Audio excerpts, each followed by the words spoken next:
बुध हुए मार्गी। नवग्रहों में युवराज बुध 7 अप्रैल को अपनी वर्तमान वक्री अवस्था को छोड़कर मार्गी अवस्था में प्रवेश करेंगे। इस प्रकार से इनका गमन एक राशि आगे की ओर होना प्रारंभ हो जाएगा। प्रिय दर्शकों, अभी तक जो बुध का गोचर चल रहा है वो मीन राशि में है, जो बुध की नीच राशि है, परंतु यहां पर ये नीच भंग राजयोग में है। परंतु यहां पर यदि हम स्थितियों को देखें तो वर्तमान समय में बुध 2 डिग्री पर गोचर कर रहे हैं। यहां पर राहु 2 डिग्री पर गोचर कर रहे हैं। तो शुक्राचार्य जो इनके साथ में गोचर कर रहे हैं उनका भी अंशबल कम है। सूर्य गोचर यहां पर अवश्य कर रहे हैं, परंतु सूर्य 13 अप्रैल को अपनी राशि का परिवर्तन करके अपनी उच्च राशि में चले जाएंगे।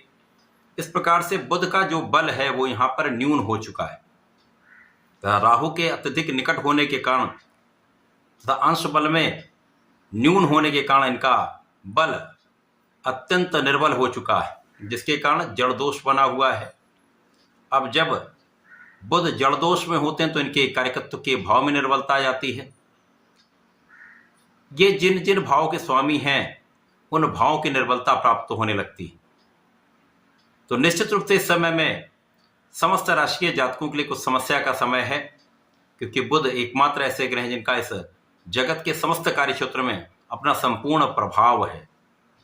बुध के बिना तो कोई कार्यक्षेत्र संभव ही नहीं। इसीलिए इस समय में जो स्थितियां बनी उसमें समस्त राशि के जातकों को कहीं ना कहीं कोई समस्या, कोई अवरोध, कोई कष्ट, आर्थिक, मानसिक, शारीरिक कष्ट लगा हुआ है। परंतु 7 अप्रैल से जब ये मार्गी हो जाएंगे तो राहु से विपरीत दिशा में इनका गमन होगा। राहु पीछे की ओर गमन कर रहे हैं, ये आगे की ओर बढ़ेंगे। इस प्रकार से इनके बीच में अंशों का अंतर बढ़ता जाएगा। बुध का अंश बल प्रबल होगा, जिसके कारण बुध बलवान होंगे। यहाँ पर महाबलशाली बुध जब होंगे, जो क्विक रिस्पॉन्स प्लेनेट हैं, तो ये संपूर्ण राशि के जातकों को सकारात्मक परिणाम प्रदान करने लगेंगे। जय श्री गणेश, नमस्कार। मैं आचार्य संजय द्विवेदी। मेरे समस्त प्रबुद्ध दर्शकों का मेरे चैनल पर हार्दिक स्वागत है। प्रिय दर्शकों, आज मैं तुला राशि के लिए बुध के इस मार्गी काल का किस प्रकार का प्रभाव प्राप्त होगा, इस समय में आप कितने लाभ प्राप्त कर पाएंगे, किन भावों में प्रबलता आएगी, अथवा कहीं पर कोई अवरोध या समस्या है तो उसका क्या निराकरण है, संपूर्ण विश्लेषण मैं पूर्ण तर्क के साथ करने जा रहा हूं। प्रिय दर्शकों, इस राशिफल को आप अपने लग्न तथा राशि दोनों के अनुसार देख सकते हैं। तुला राशि के स्वामी शुक्राचार्य हैं, जो वर्तमान समय में बुध के साथ ही गोचर कर रहे हैं, जो अपनी उच्च राशि में हो गए मालव योग में है। परंतु यहाँ पर इनके साथ भी यही समस्या है, ये राहु के दुष्प्रभाव में है, जिसके कारण अपना संपूर्ण फल प्रदान नहीं कर पा रहे। तुला राशि के लिए ये जो गोचर चल रहा है वो षष्ठम भाव में है। अब षष्ठम भाव जो त्रिक भाव है, निर्बलता का भाव है, रोग ऋण शत्रु का भाव है, जहाँ पर समस्त ग्रहों का प्रभाव वैसे भी निर्बल हो जाता है।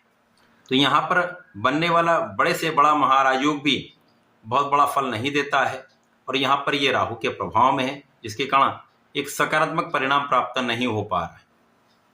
परंतु 7 अप्रैल के बाद से जब बुध आगे बढ़ेंगे, इसी प्रकार से 14 अप्रैल को लग्ने शुक्राचार्य भी मार्गी होकर आगे बढ़ेंगे, तो जिससे राहु के दुष्प्रभाव से शुक्र भी मुक्त हो जाएंगे, बुध भी मुक्त होंगे। और जैसे ये गोचर आगे बढ़ेगा, अप्रैल के 2 सप्ताह के पश्चात जो स्थितियां बनेंगी उसमें इन दोनों ग्रहों का प्रभाव महाराजयोगों का लाभ अवश्य देने वाला है, क्योंकि बुध और शुक्र बलवान होंगे तथा दोनों ही विपरीत राजयोगों में हैं, जिसके कारण षष्ठम भाव की निर्बलता कम होगी तथा लाभ की वृद्धि होगी। लक्ष्मी योग का संपूर्ण लाभ आप तब ले पाएंगे। यहाँ पर कुछ रोग ऋण शत्रु का भाव निश्चित रूप से होगा, जो मौसम के कुछ रोग हो सकते हैं, अथवा भोग विलास की अधिकता से रोग की अधिकता का योग बन रहा है। अतः इस समय में आपको बहुत सावधान रहना होगा। परंतु जैसे जैसे ये गोचर आगे बढ़ेगा, शुक्र और बुध दोनों बलवान होंगे, ये समस्याएं आपकी कम होती जाएंगी। इसी प्रकार से आपके शारीरिक स्वास्थ्य की स्थिति अच्छी रहेगी, आपका मानसिक दृढ़ता बढ़ेगी, आपके बल में वृद्धि होगी तथा आप रोगों से मुक्त होंगे। यहाँ पर आप अपने रोगों से भी मुक्त होंगे, यहाँ आप अपने ऋणों से भी मुक्त होंगे। इस प्रकार से यहाँ पर आपकी आर्थिक स्थिति में सुधार होने वाला है, धन की स्थिति प्रबल रहने वाली है। यहाँ पर जो जातक विदेश जाकर व्यापार करना चाहते हैं, कोई कार्य करना चाहते हैं, नौकरी करना चाह रहे हैं, उनकी ये मार्ग की जो अवरोध हैं वो दूर होने लगेंगे, आपका कार्य सिद्ध हो जाएगा। इसी प्रकार से इस समय में आपके संपूर्ण सुरक्षा होगी, आपके आयु की भी रक्षा होगी, आपके विशेष ज्ञान में प्रगति होने वाली है, आपके आध्यात्मिक भाव में प्रबलता आएगी।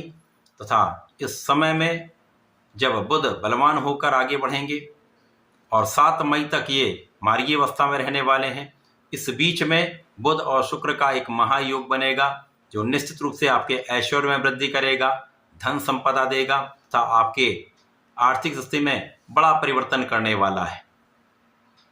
यहाँ पर कुछ व्यय बढ़ेंगे, परंतु इस समय में आपका सुखों का भाव प्रबल होगा, आपके सुख साधन बढ़ेंगे तथा यहाँ पर आपका भाग्य साथ देने लगेगा।